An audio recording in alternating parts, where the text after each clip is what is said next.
Hello and welcome back to Northwest Craftsman. Today I've got some very exciting news. My new diamond sharpening plates came in.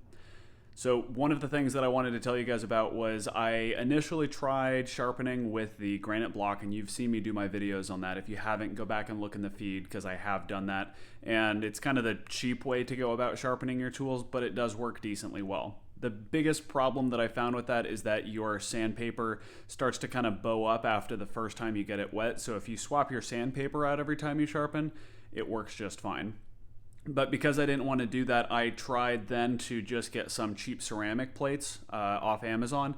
And they worked really well for sharpening, but the problem I ran into is that they weren't flat. And I'll go ahead and flash you guys some pictures right now so that you can see what it looked like when I was using different plates. So I went ahead and returned those and then decided I needed to just drop the money on getting some nice flat diamond sharpening plates. So here they are. We're going to open it up and we're going to see what everything looks like. Okay, let's open them up.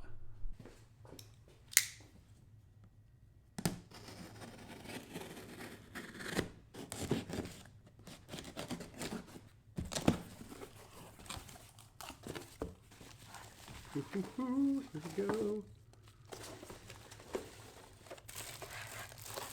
Oh. I didn't even realize this, but it comes with a stand to hold the sharpening plate. That's really handy.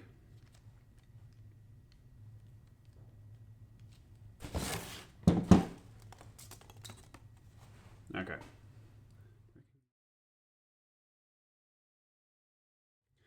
Okay, so one of the things that I'm seeing in the directions, because since these were like $130 and they're supposed to be really nice stones, they've got break-in instructions. And essentially, there's a couple different ways you can do it. Either sharpen a large dual knife, run a piece of hardened steel over the surface, or flatten a water stone under running water.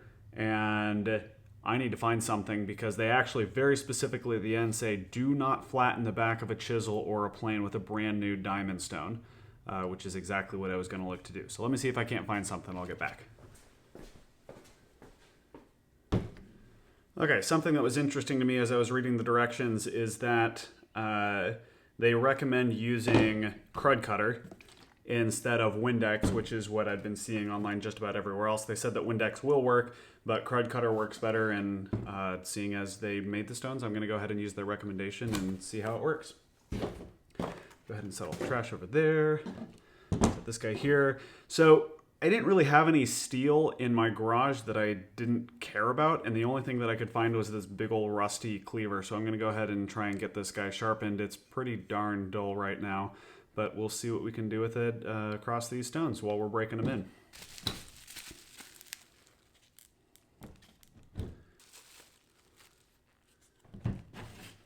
So 300, 600, and 1200 grit. I'll turn them around so that you guys can see them.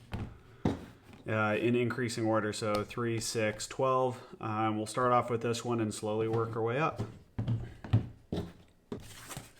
There's a lot of emphasis about breaking in the stone, so I'm curious to see what this process looks like. Go ahead and start with the 300 grit.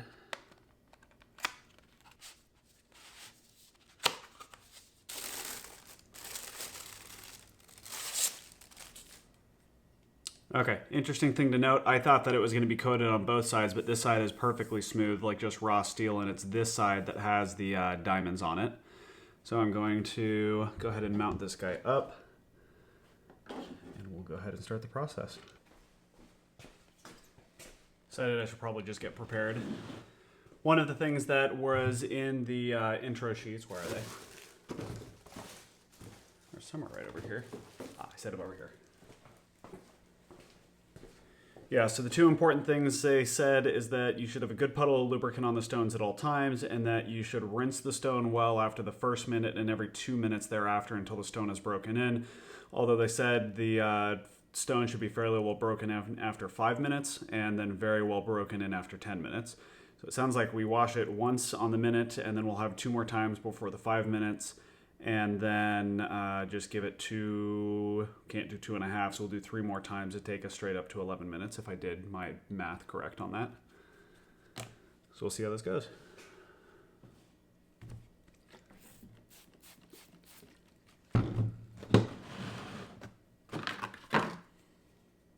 So it is half after right now.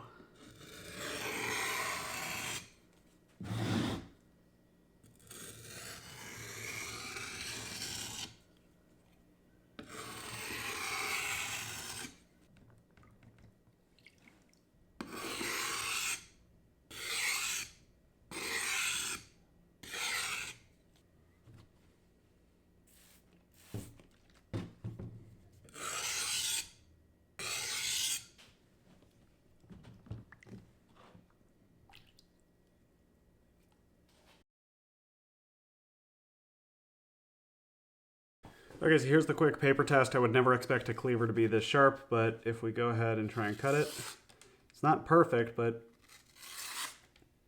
it's certainly sharper than it was.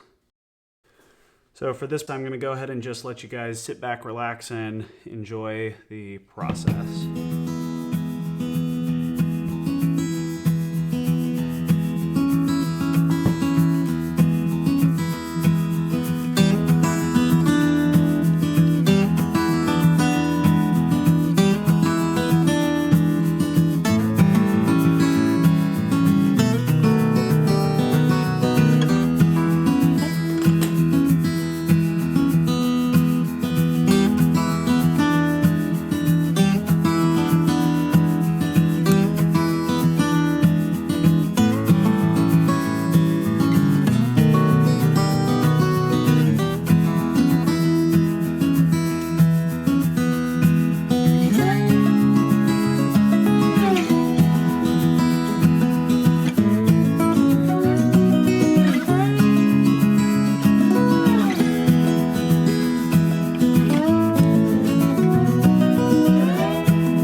Go, shaving sharp.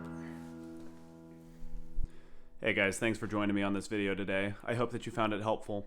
There was a couple of things that I learned today. In fact, there was 4 things that I learned today that I wanted to share with you guys. 1, if the back of your plane isn't perfect, you have a belly or a hollow on it, one of the things that you can do to help speed up the sharpening process is to put a metal wedge under the back of it. You'll notice in this video, and I'll flash it up on screen, that I put the thin sheet of metal on my protractor underneath the back of my plane. And what that does is it elevates the plane just a little bit so that you're only ever polishing or sharpening, well, flattening, the front few millimeters of your plane.